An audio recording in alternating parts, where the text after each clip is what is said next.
Parmi les scientifiques qui travaillent dessus, on s'aperçoit qu'on ne maîtrise pas forcément l'ensemble de la chaîne de la physique quantique entre le début où on a compris que notre monde était constitué à la fois de matière et d'ondes et que tout était à la fois matière et ondes.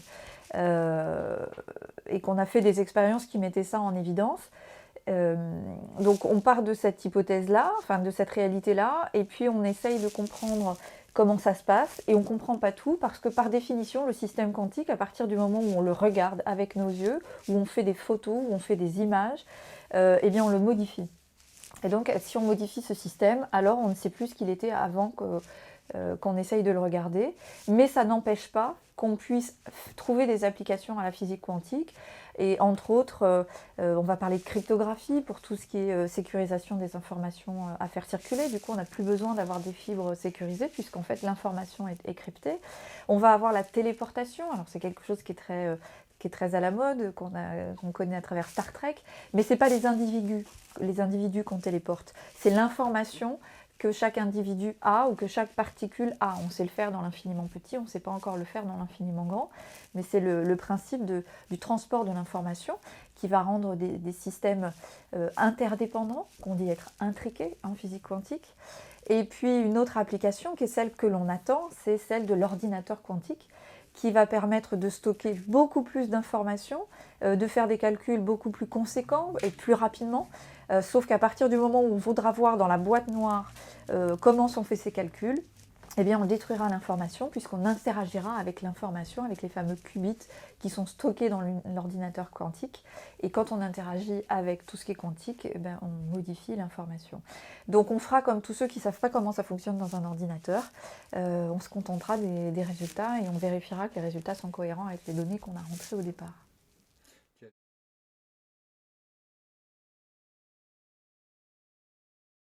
Il y a toujours une répartition plus ou moins importante entre des scientifiques, comme on en avait, des personnes qui ont des connaissances mais qui ne sont pas forcément scientifiques, donc ont une vision, et puis des personnes qui ne sont pas du tout scientifiques et qui ne savent pas trop quoi associer à ce mot, hormis ce qu'on peut entendre dans la presse d'une manière générale. Et je vois que chacun s'est approprié des choses, mais je te dirais que chacun s'est approprié des choses et est venu remplir une feuille de route qui était déjà un peu prédéfinie, si je peux le dire comme ça. Et donc chacun est venu remplir un petit peu sa tirelire, mais sans changer son fondement de base.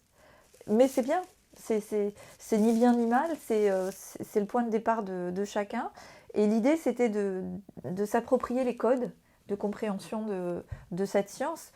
que même les scientifiques ont du mal à comprendre, et d'en faire quelque chose à soi, tout en gardant en tête que finalement la révolution de la physique quantique, au-delà de la description des objets quantiques, parce que finalement tous les objets sont quantiques, surtout quand on s'approche de l'infiniment petit,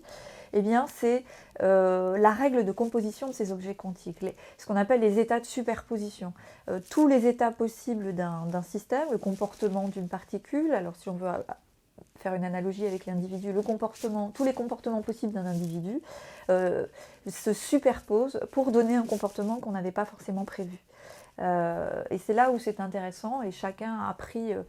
quelque chose de ça. C'était important de donner quelques codes, quelques images, quelques expériences pour pouvoir s'approprier les choses et les retraduire, et peut-être être un petit peu moins influencé par la grande presse qui aime associer des images qui ne sont pas forcément justes au mot quantique qui est mystérieux.